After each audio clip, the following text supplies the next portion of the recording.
আপনি আপনার সন্তানকে আপনি আপনার সম্পদের পিছনে না ঘুরে আপনি আপনার সন্তানের জন্য সন্তানকে ভালো মানুষ তৈরি করার জন্য কাজ করে যান।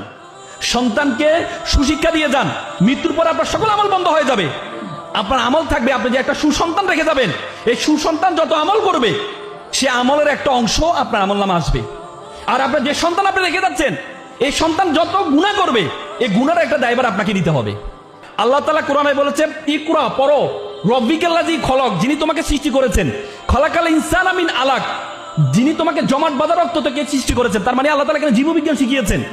আল্লাহ তাআলা বলেছে প্রথম তোমার যে নলেজ হবে এটা হবে কোরআনিক নলেজ।